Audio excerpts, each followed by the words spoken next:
بسم اللہ الرحمن الرحیم نحمدہ و نصلی و نسلم علی رسولہ الکریم اما بعد۔ کتاب المغازی میں ہم نے یہ بحث بیان کی تھی کہ آیا سب سے مقدم وہ سرایا تھے جس میں رسول اللہ صلی اللہ علیہ وسلم نے کسی صحابی کو سپہ سالار بنا کے بھیجا تھا، یا آپ بنفس نفیس اس میں شریک ہوئے تھے؟ تو اس پہ تمام اہل سیر فرماتے ہیں کہ سب سے پہلے پیغمبر علیہ الصلاۃ والسلام نے صحابہ کی سپہ سالاری اور سرکردگی میں لشکر کو بھیجا، جس کو سریہ کہتے ہیں۔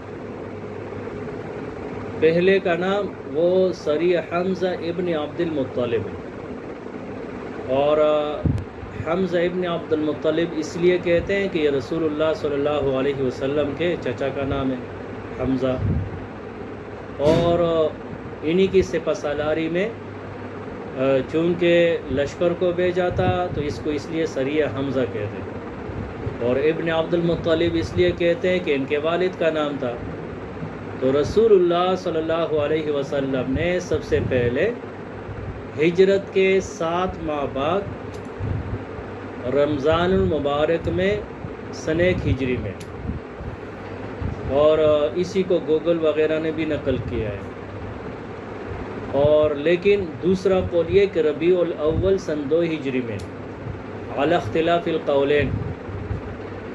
تو 30 مہاجرین تھے، ان کی جمعیت کو حضرت حمزہ رضی اللہ تعالیٰ عنہ کی سرکردگی میں سیف البحر کی طرف روانہ کیا، اور سیف البحر یہ ساحل ہے جو بحر احمر کے درمیان ہے، بحر احمر کی طرف، اور پرچم کو تھامنے والے ابو مرثد کناز ابن حسین رضی اللہ تعالیٰ عنہ تھے، انہوں نے پرچم کو تھاما ہوا تھا، اور مقابلے میں قریش تقریباً ان کے 300 سوار تھے۔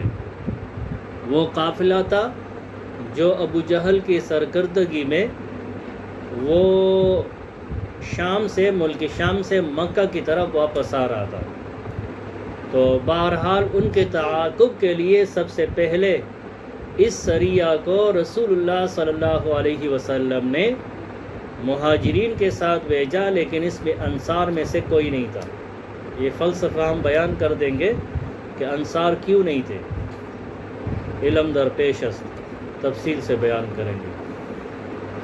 تو حمزہ رضی اللہ تعالیٰ عنہ جب سیف البحر پر پہنچے اور دونوں فریق آپس میں آمنے سامنے ہوئے اور جنگ کے لیے بالکل آمادہ ہو گئے، تو قبیلہ جوہینہ کے سردار جو مجد ابن عمر جوہنی تھا وہ درمیان میں آیا، اور اس نے بچ بچاؤ کیا۔ تو بچ بچاؤ کیا اور لڑائی نہیں ہوئی۔ ابو جہل اپنے قافلے کو لے کے مکہ کی طرف چلے گئے، اور حمزہ رضی اللہ تعالیٰ عنہ مدینہ منورہ کی طرف واپس آ گئے۔ اسی واقعے کو مدارج النبوہ میں اور زرقانی میں اور سیرت مصطفیٰ میں نقل کیا ہے۔ وآخر دعوانا ان الحمد للہ رب العالمین۔